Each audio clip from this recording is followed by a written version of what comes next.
Hello, everyone. Welcome to Lotus Seed channel here on YouTube. And don't forget, I'm always on TikTok, Instagram, and perhaps you will also find me on lately Snapchat. So that being said, looking for it. Do not forget to follow, link, or subscribe as we go through the process.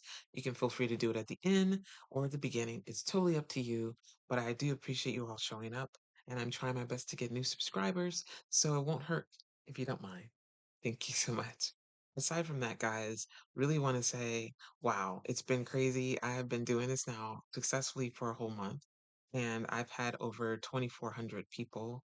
And that includes you all as well as my TikTok crew, that have really invested times in watching me and viewing me and viewing my content. So it really makes me feel really good about what I'm doing. And it just gives me another little push to keep on doing it and to not give up. So here I am today talking about relationships or, some kind of ship that we all got to get on. I think it's pretty cute when people say, oh, well, relationships, friendship, this kind of ship, marriage is a ship, all these things are ships, right? And it depends on who you let on the ride with you, or in this case, a boat or whatever it may be, because ships are boats. So that being said, we're going to get into it even more. So that I thought about it. I was thinking about, the dating scene because I thought this would be really kind of fun for me too.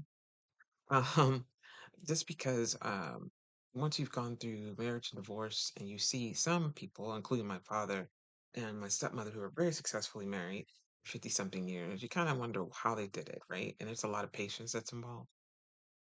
That's what I've been told anyway. I asked them the other day, I saw them about a month back, and I said, so what did it take? And they're like, patience and love, tolerate, knowing what you can tolerate, what you can't, and finding out some things you can tolerate better than you did because of your love for the person, but also it stems from wanting to be right, wanting to do right, and wanting to stand on who you are and what you believe in. And if you believe in someone, that you wake up the next day and you would be reaching for them. It's like reaching for um, a leg you no longer have, that you still feel it's there and it's gone. I thought that was really significant when I was told that. So, anyway, I thought I'd share that with you guys. With that being said, there also was some things about intentional questions. Ask a lot of questions. So to get to know someone, isn't that what we do anyway? But I think sometimes we just don't ask the right questions. I don't know what kind of questions I'd be asking. I'll be asking questions about their dog, maybe the city they came from, all these things that are still intentional, but really don't have anything to do with their inner core, their emotional intelligence, their growth mindset. Those things are so huge. Their spirituality is huge. So we're gonna get into it. All right. So to foster a deep communication, ask your partner about their feelings goal. I know, crazy. Shut up. What? Feelings goals and past experiences by inquiring about their favorite memories, love languages, and dreams for the future.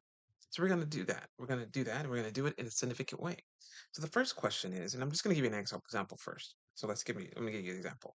What's your love language? What are your biggest fears and how do you want me to help you face them? Have you ever asked someone that? What's your biggest fear?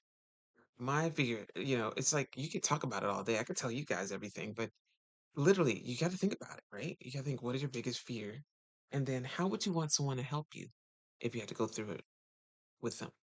What would you want them to do for you to help you get through the fear? What's a dream or a goal you liked for us to pursue together? Of course, when you're dating someone, your biggest dream is definitely for it to foster into something bigger, something longer. Um, that you speak with honesty, you speak intentionally, and you speak with understanding and patience for the other person, but you also are yourself, right? You're not putting on the facade to be someone else. Then we see you with your friends, and all of a sudden it's like, did this tone just change? All of a sudden he sounds like he's from somewhere else. That's not how you talk, is it? Why do you talk like that with me, who's going to be your partner for life, than you do with your buddy? I'm just saying, when I used to play basketball with the men I dated, they treated me like a bro. Sometimes I was like, hey, Don't be backing up into me. Because if you back into me, I can back into you. And I got much more to back up it with. So I'm just saying, there you go. Don't do it. Better be able to take it. So we need to understand their needs, basically, is what I'm trying to get to. We have to understand their needs. We need to understand each other's needs. What makes you feel loved and appreciated? Wow. Big question. I'm like, what makes you feel loved and appreciated? What makes me feel loved and appreciated? I guess tell me that I am.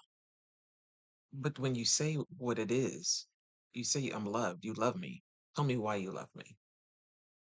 Don't just tell me I love you. It means nothing to me. And when I say that, I mean this. A lot of people can tell you a lot of things. But when they have intention behind it, and they tell you what the purpose of it, and tell you why they say it, it becomes a stronger content. The content is like, oh, he loves me because I do such and such for him. Or he loves it because whenever I get my coffee in the morning, I get his coffee. Wow. Simple stuff, right? Never is.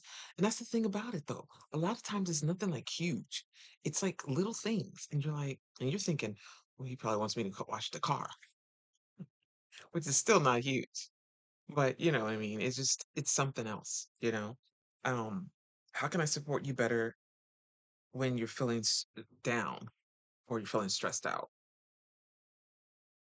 Oh my goodness. I don't know, when I call you, you call me and I tell you today was a stressful day, and you can hear it in my voice to make sure that maybe, we order in that night, maybe that's the night that we order in, or you can cook, then you cook me something, or you run me a bath. So when I get in, it's perfect because you know what time I'm going to get home. These are the things that I'm talking about, guys. And this is, of course, when you're dating someone. So when I'm speaking to running baths and doing all these things, this is somebody that you're expecting to get married. And I really would be honest with you. Um, we could definitely go through the other part of this, but being a coach that is all about leadership and a coach that is all about relationships is more so suited to friendships. You can still do these things for a friend, for a girlfriend, for a good friend, etc., etc. But when it comes from your male counterpart or it comes from someone you were dating as in a female that you're dating, you would still want to do those things you would do for a best friend or a good friend, especially if you have a key. I'm not saying you're definitely living together, but definitely you're dating, right? So those types of things. Or maybe he takes you out to dinner versus you all his intention is for you to be at home. Or he takes you to a movie because he knows that's what you like. So again, it depends on you. This is all about you. What's your love language and how can my best to show it to you? That kind of thing. And being able to share that and being able to know and speak it. Read books, guys. Dive deeper into what you really feel. And if you have to make notations for yourself, do just that. I will have notations in the comments, so for you guys, or in the definition here on YouTube, so you'll be able to see that. So please look out for that, for these questions, and I'll have bullet point for you. But aside from that, this is part one only to relationships or getting on the ship.